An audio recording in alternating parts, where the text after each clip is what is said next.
Colleen's POV. Ikaw ba may gawa ng lahat ng yon, Colleen? May diin ang bawat salitang lumalabas sa bibig ng taong kaharap ko ngayon. Haba ako'y nakadikwatro na po sa harapan niya at tumatawa. Nag-iisip ka ba? Kung ako ang ginawa mo yan, sa tingin mo ba kaya ko mag-isa? Huwag kang tanga. Naiirita kong sad at humulgap ng kape. Narinig kong pagtawa ni Jimmy na akala mo na ubusan ng pasensya. Ako naman parihim na umirap dahil talagang kinuha niya ako sa bahay habang walang asawa ko. Isang buwan din na nakakalipas simula na mangyari ang planong isinagawa namin. Kumalat sa publikong balita na kay Jimmy Maceda ang planta na yon at iniimbestigahan na ng mga pulis. At sa isang buwan na yun, grabing pag-iimbestiga ang ginagawa ng mga pulis kay Jimmy Maceda. Lalong-lalo na sa amin dahil kami ang tinuturo niyang suspect. Nagtatanong ako ng ayos. Sumagot ka rin ng ayos, Colleen? Dumagundong ang boss si Jimmy sa 4 na sulok ng kwarto. Dahil sa sinabi niyang iyon, napatigil ako sa pagigop ng kape. Diretso siyang tiningnan. Matik na hindi ako yon. Alam ko ba kung saan niyang sinasabi mong planta? Tsaka isang buwan na yan, bakit pa galit na galit ka sa amin? Sigurado ka bang ako may gawa niyan? Minsan kasi mag-isip ka muna bago ka magtanong. Sagot ko at tumayo na dahil paulit-ulit na lang tinatanong niya. Kinuha kong leather jacket na suot nito. Bago pa ako lumabas, lumingon muna ako at nagpaalam. Nakakasawa na yung tanong mo. Kung hindi ka pa rin sigurado magpa-imbestiga ka, kaya ka nasasagot ng pabalang gawa ng mga tinatanong mo. Binilong kong huli kong sinabi at tuluyan ng lumabas. Habang tinatahak ang kahabaan ng hallway, napatingala ako sa bawat litratong nadaraanan ko. Ang lawak ng ngiti mo, Jamie. Makakangiti ka pa kaya ng ganyan kapag siniwalat ko ng baho mo? Colleen! Napatigil ako na marinig ang tinawag niya ako. Kaya't lumingon ako, tinintay ang sasabihin niya. Pinanood ko ang pagbaba niya. Nang makarating siya sa harap ko at saka lang siya tumigil. Sa oras na malaman kong ikaw nga ang may kagagawa ng lahat ng to, sisiguraduhin kong sa libingan ng bagsak mo, tandaan mo yan. Pagbabanta niya kaya nglitian ko siya at tumango na lamang. Okay, huwag ka mag-alala. Bago mo ako ibangon sa libingan, may surprise naman ako sa'yo. Nakangiting sad ko at mahinang tinapik ang balikat niya, sabay lapit ng bibig ko sa tenga niya. Alam ko na ako ng pinakatatago mo sekreto. Ano nga ba ulit yon? Nagkukunwari pa ako nag-isip. Pumalakpak na akala mo nanalo sa loto. Ayun, binibenta mong katawan mo para sa pera. Kadiri ka. Marain kong saan at mahinang tumawa. Umalingaw-ngaw ang malakas sa sampal sa akin ni Jimmy Maceda sa buong kabahayan niya. Paano mo nalaman yan? Imbes labanan siya, lalo kong tumawa. Hindi ko akalaing totoo nga ang nakuha kong balita. Hindi ko akalaing manginginig sa takot ang isang Jimmy Maceda sa harap ko. Nang ma-recover ako, tinignan ko siya na may pangungutya. Kalma, hindi pa naman sa ngayon. Baka kubos ka pa ilabas dahil ginalit mo ko. Na makita kong tinaas niyang muli ang kamay niya para samparin ako. Tinignan ko lang siya ng diretso. Hindi ako natatakot sa ginagawa niya. Oras na dumapo ulit ang kamay mo sa anak ko, Jimmy, hindi ako magdadalawang isip putulin yan. Isang baritonong boss ang pumutol sa nagaganap na tensyon. Nang tingnan ko kung sino to'y nanlaki ng mata ko. Papa? Ano na namang ginawa mo, Colleen? Napatigil si Mr. Flores sa paggamot ng sugat ko sa gilid ng labi dahil sa malakas sa pagsampal sa akin ni Jimmy Maceda. Wala. Siya may ginawa sa akin. Tingnan mo. Sinugatan niya lang ang maganda kong mukha. Saad ko sabay turo sa gilid ng labi ko. Umiling na lang siya at napaupo na akala mo'y sukong-suko na sa akin. Buti na lang dumating si Papa para pigilin pa si Jimmy. Baka mamaya nasa kabaong ka na lang, Colleen. Sagot niya kaya umismid na lang ako at napatingin kay Mr. Flores na ngayon masama ng titig sa akin. Kaya napakamot ako sa ulo at nagpa-peace sign. Mag-ama nga po tayo. Lagi tayong lapitin sa gulo. Pagbibiro ko kaya tatawa na lamang siya at inayos ang medicine kit na dala niya. Nang mawala siya sa harapan ko, humiga ako sa sofa. Huminga ng malalim. Nakakapagod ang araw na to. Pakiramdam ko, binugbog ako ng 10 demonyo. Hindi ko alam pero isang linggo na nakakalipas nang makaramdam ako ng kakaiba sa katawan ko. Minsan gusto kong matulog. Minsan gusto ko naman magdamag gising. Ewan ko ba pakiramdam ko gawa lang to ng stress dahil sa sunod-sunod na pangyayaring di ko inaasahan at kailangan harapin. Habang nakatulala ako, hindi ko na malay nilamon na ako ng anto. At ang huli kong naalala ay ang boses ni Gabriel. Wife, make sure wala siyang gagawin sa party na gaganapin kinabukasan. I don't want her to be there. Also, tighten the security for my wife. Did you understand? Alright, thank you. Ang seryosong boses ni Gabriel ang nagpagising sa akin. Nang imulat kong mata ko, nakita ko na nasa terrace na tila malalim ang iniisip. Kaya walang ingay na umalis ako sa kama at nag-inat na ng mga braso ko. Hanggang ngayon hindi niya pa rin napapansin ang presensya ko. Kaya ang ginawa ko dahan-dahang pumunta sa likuran niya at bigla siyang niyakap. Ramdam ko ang pagkagulat niya sa ginawa ko. Wife, parang takot na takot ka naman. Kanina pa ako gising. Hindi mo pa rin nararamdaman ang presensya ko? May gumugulo ba sa'yo? Pagtatanong ko habang nakayaka pa rin sa likod ni Gabriel. Naramdaman kong hinawakan niyang kamay ko at napunta na lang ako sa harapan niya. Wala naman, wife. I'm sorry, marami lang akong iniisip. Sagot niya kaya pinagkatitigan ko siya ng mabuti sa mata. Na makita ko nagsasabi nga siya ng totoo, napatango na lamang ako. Teka, nasan pala tayo? Pang-usisa ko kaya ngumiti muna siya. Hinalikan ng noo ko bago ko yakapin. Nasa asyenda ko.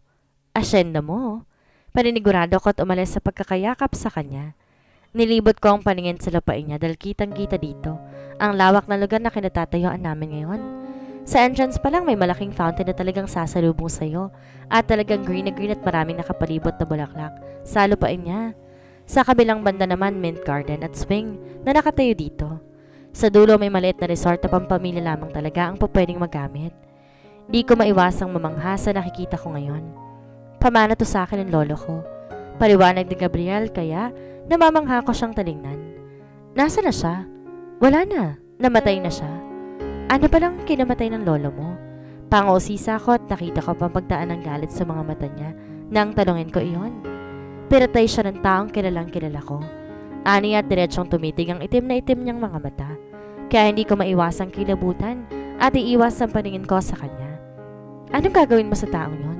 Nagkausap na ba kayo? Nakilala mo na ba siya ng malapitan? Di ko maiwasang tanungin kaya umiwas ako ng tingin. Si Gabriel at nagdadalawang isip na sumagot sa tanong ko.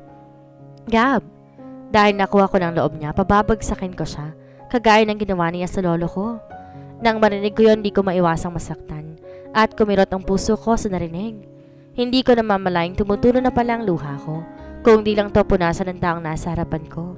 Why are you crying, wife? May mali ba ako nasabi? Kaya umiling ako at natatawang sinagot siya. Wala. Nitong nakaraang linggo lang nagiging emotional na ako. Baka dala lang ng stress. Dahilan ko kaya't nagtataka naman siyang tumingin sa akin. Nagkaroon ka na ba? Ano? Bakit naman pati yan tinatanong mo ba? I'm just curious. Sagot ni Gabriel kaya't napaisip ako. Nang malala kung dapat nung isang linggo pa ako magkakaroon, nagtaka na ako. Baka dali lang ako ngayon. Nakita kong parang di siya sigurado sa narinig, kaya tinaasan ko lang siya ng kilay. Tumawa siya at muli ako niyakap. Wife, dito sa asyenda na to, bubuuin natin ang pamilyang gusto ko kasama ka. Isang buwan nakalipas mula na magpa-imbestiga ang polis tungkol sa illegal na planta na tumatakbong mayor na si Jimmy Maceda. Nakita ang ilang ebidensya na siyang nagmamayari sa nasabing planta. Sa ngayon, isa sa ilalim sa drug test ang naturang mayor at nagbigay ng pahayag ang anak na babae na Jimmy Maceda na si Kiara. Kiara, anong masasabi mo sa gumawa nito? At to'y tumapat ng kamera kay Kiara. Tumitig ng diretso dito habang ako'y napangisi. Humanda ka. Sisiguraduhin kong sisirain Naputo lang ang panonood ko nang mamatay ang TV. Nang lingunin ko kung sinong gumawa, napasimangot na lang ako. Gabriel, ang bastos mo. Kita mong nanonood ako, bakit mo pinatay?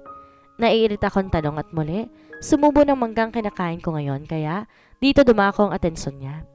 Ano yung kinakain mo? Napangawi ni Gabriel na pagtatanong, kaya kumuha ko ng isang mangga at pinalamanan ng peanut butter na may toyo sabay bigay sa kanya. Tikman mo. Nakangiting saad ko pero inilingan niya lang ako kaya't nawala ang ngiti ko sa nakita. Dahil sa pagkairita, pinandilatan ko siya ng mata. Kakainin mo o lalayasan kita? Wala akong pakialam kung nasa asyenda mo ko. Gigil kong sad at nakita ko nilang wala ang manggang hawak ko at ginuyanan niya. Napangiti na lang ako at muling sumubo. Nang tingnan kong reaksyon niya, mahina ako natawa at nagpatuloy sa ginagawa ko. Naglilihi ka ba? Malakas ako napaubo na marinig kong tanong niya sa akin. Bakit naman ako maglilihi? Ano akala mo sa akin, buntis? Sunod-sunod kong tanong kaya tatawa siya. Napapansin ko lang nitong nakarang linggo, laging mainit ang ulo mo sa akin tapos minsan kung ano pang kinakain mo. Saad ni Gabriel kaya't natigil ako sa pagsubo ng mangga at napaisip. Baka dala lang ng stress. Alam mo naman kung ano nangyari nitong nakaraang buwan, di ba? Paninigurado ko kaya't napatango siya at ininom ang mango shake na ginawa ko. Dahil doon kinuha ito at sinaman siya ng tingin. Huwag ka nga mang-agaw, kumuha ka ng sayo. Malakas kong sigaw na kinagulat niya, pero kalaunan ngumiti. Halos kapusin ako ng hangin na maramdaman kong paghinga niya sa leeg ko. You are so cute, wife. I hope you're pregnant. Malambing na saad ni Gabriel. Hinalikan ako sa pisngi. Naramdaman ko naman ang pamumula ng pisngi ko dahil sa sinabi niya. Imposible kayang buntis ako? Pero nung isang buwan lang naman may nangyari sa amin at di na nasundan. Ang bilis ko naman yatang mabuntis. By the way, may pupunta dito mag-aayos sa'yo para sa party mamaya. Party? Kaninong party ang pupuntahan natin? Panguusisa ko sabay sandal ang ulo ko sa dibdib niya. Naramdaman kong pinaglaruan niya ang buhok ko. Welcome party! Dala ko ng papalit sa pwesto ni Papa para maging isang mafia. Napangiti ako sa narinig at napapikit. Congratulations, Sabi. Sad ko at naramdamang hinalikan niyang ibabaw ng ulo ko. Wife, if something happens in the party later, please trust me. Bulong ni Gabriel sa akin dahilan para kabahan ako at di mapalagay. Anong ibig mong sabihin, Gabriel? Ma'am, light makeup lang po ilalagay namin sa mukha mo. Paalam sa akin ng babaeng makeup artist, kaya tahimik lang akong tumango. Kung ano-anong ginawa nila sa mukha ko. Minsan naramdaman ko na lang nilalagyan na lang nila ako ng lipstick o kaya naman nilalagyan na ng spray ang buhok ko. Ayan ma'am, ayos na po. Mas lalo kayo naging Diyosa. Ma'am, yung damit naman po isukat natin. Anong oras bang simula ng party? Pagtatanong ko habang naghahanap ng isusuot ko. 7 po ma'am, may 30 minutes pa po tayong natitira. Sagot naman na nag-a-assist sa akin kaya ngumiti na lamang ako. Tumigil ang paningin ko sa isang mocha v-neck satin dress. Dahil ito ang una nakaagaw sa pansin ko kaya kinuha ko ito at sinukat sa loob ng banyo. Nang maisuot ko ito'y lumawak ang ngiti ko dahil bagay na bagay ito sa akin at mas lalo pang lumalabas ang ganda ko. Nang tignan ko ang kabuuan ng dress, nagpastuhod ko ang haba nito. Kumikinang-kinang pa dahil may ilang diamond na nakakabit dito. Hapit na hapit din to sa bewang ko pero nagtataka na lamang ako dahil parang may maliit na umbok ang tiyan ko. Nagkibit balikat na lang ako dahil baka nabusog lang ako ng kinain ko kanina. Nang masiguro kong ayos na at komportable na ako sa napili kong suot, taas na akong lumabas at umikot sa harapan na nag-a-assist sa akin. Lalo kong gumanda, no? Pagmamalaki ko kaya ngumiti ng malawak ang babaeng kaharap ko at nag-thumbs up. Yes po ma'am, lalo po kayo naging Diyosa. Tiyak mas lalo may in love po sa inyo si Sir Gabriel. Pambobola niya kaya pabiro ko siyang hinampas sa braso. Ma'am, buntis po kayo? Panguusisa niya kaya't napahawak ako sa tiyan ko dahil hapit na hapit ito. Halatang may konting umbok dito. Oo, hindi ko pa nga nasasabi sa asawa ko eh. Pagsakay ko sa trip niya kaya kinilig siya. Naku ma'am, panigurado matutuwa si sir dahil magkakaroon po kayo ng maganda o kaya gwapong anak. Nakangiti niyang saad kaya tahimik lang akong bumaba ng hagdan. Hanggang mawaba ako'y tumagal ang pagkakatitig ni Gabriel sa tiyan ko. Gab! Nawala lang atensyon niya nang tawagin ko ang pangalan niya. Ngumiti siya sa akin. Marahang hinalikan ng noo ko. You are so beautiful, wife. Let's go. Almost time na. Saan niya at nilahad ang palad sa harapan ko. Kaya kinuha ko ito at magkahawa kaming lumabas sa bahay niya. Wow! Sobrang sexy naman ng bunso ko. Alagang-alaga ni Gabriel. Si JC ang bumungad sa amin na marating kami sa table ng mga flores. Niyakap ako ng mag-asawa habang itong isa naman. Ganito agad ang bungad sa akin kaya inirapan ko siya. Suntok, gusto mo? Pahiram muna itong kapatid ko. Makipag-usap ka muna sa mga bisita mo. Layas ka muna. Pagtataboy ni JC kaya walang nagawa ang asawa ko kundi sumunod na lang at napailing. Himanat pinayagan ka magsuot ng ganyan ng asawa mo. Pinagbantaan ko. Naiiwan ko siya pag di siya pumayag na itong suot ko. Pagbibiro ko kaya natawa silang tatlo pero naging seryoso na magsalita si Mr. Flores. Paniguradong lalala ang galit ni Jimmy Maceda sa'yo anak. Alam kong gaganda siya oras na mailabas ang lahat ng baho niya. Kaya kailangan natin maging alerto ngayon. Seryoso ang boses ni Mr. Flores kaya't napatango kami ni JC. Magsasalita pa sana kami pero natuon ang atensyon naming lahat nang marinig namin nag-opening message na si Mr. Criston de la Merced at katabi nitong asawa niya habang anak naman niya sa akin lang nakatuon ng atensyon. Good evening everyone. Thank you for the warm welcome for the new heir of the Mafia Group which is my son, Gabriel de la Merced. My son will continue the speech I was saying right now. Saka lang bumalik sa sarili si Gabriel nang tawagan siya ng ama sa harapan. Again, good evening everyone. I'm the only son of Criston de la Merced and now the main leader of the Mafia Group. Thank you for coming to my party and welcoming me as your new leader of the clan. Sa totoo lang, di ko mapigilang humanga sa pagsasalita ni Gabriel. Sa way pa lang ng pagsasalita ay halata mong handa na siyang maging isang leader. Nakakatakot din ang boses niya dahil sobrang lamig at seryoso. Di na ako magugulat kung isang araw isa na siya sa mga respetadong tao sa buong bansa. Before I end my speech, I have a surprise for my wife. Wife? Nagulat ako nang tawagin niya ako at inalalayan ako ni JC para pumunta sa harapan. Hoy gago, bakit kailangan mo pang papuntahin dito? Nahigirit ang sad ko, pero ngalitian niya ako at muli siyang nagsalita. Please play the video. Pag-utos niya at nagulat na lang ako dahil si Gabriel at si Sir Chris na lumabas sa video na sinasabi nito. Kaya nang tingnan ko siya. Puno rin ng pagtataka ang mukha niya. Pinaglalaroan mo ba ako? No wife, I'm not. Lumapit siya sa isang staff, tila pinapatigil ang video na ngayon nagsimula na mag-play. Ang person na magama sa video magkaharap, tila may pinag-uusapang seryoso. Gabriel, ginagawa mo bang pinag-uutos ko sa'yo? Si Sir Chris na una nagsalita na sinundan naman ni Gabriel. Hindi papa. Hanggang ngayon sinisigurado kung siya ang babaeng anak na Jimmy Maceda. Si Corinne Maceda bang tinutukoy mo? Siya nga. Siya ang tinulungan mo ng araw na yon. Gabriel, ipapaalala ko lang sa'yo na si Jimmy Maceda ang pumatay sa lolo mo. Kung hindi natin masisira si Jimmy Maceda, ang anak ng babaeng si Colleen Maceda ang sirain mo. Tandaan mo tong sinasabi ko sa'yo, Gabriel. Kunin mo ang loob ni Colleen at oras na makuha mo, kunin mo sa kanyang lahat. Sirain mo siya ng paunti-unti at sa ginagawa mong yun parang pinapatay mo na rin siya ng paunti-unti. Pagkatapos ng lahat ng ginawa mo at nakuha mo na sa kanyang lahat, iwan mo na siya na parang isang basura. Na pagkatapos mong gamitin, itatapon na lang ng basta-basta. Naiintindihan mo ba ako, Gabriel?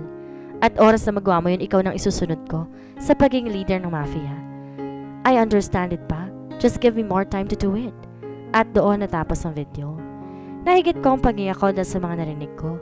Gusto ko magwala dahil sa galit at sakit na nararamdaman ko. Ramdam na ramdam ko ang pakinig ng katawan ko dahil sa nasaksihan ko. Wife! Nang marinig ko ang boses ni Gabriel, hindi ko maiwasang sampalin siya ng malakas. Kaya rinig na rinig ko ang gulat ng boses ni Gabriel. Ang ibang tao pang nandito sa party. Mas kasi JC na ngayon nagwawala na rin dahil sa nasaksihan. Bitawan niyo ako. Papatayin ko yung gagong yan. Totoo ba? Matapang kong sad pero hindi ko napigilan ang sunod-sunod na pagtulo ng luha ko. Totoo ba? Ako ba yung tinutukoy mong sisirain mo, ha? Di ko na mapigilang sumigaw at muli siyang samparin ng malakas. Yes, pero dati yon, please. Pinutol ko agad ang sasabihin niya nang taas kong kamay ko at umiling.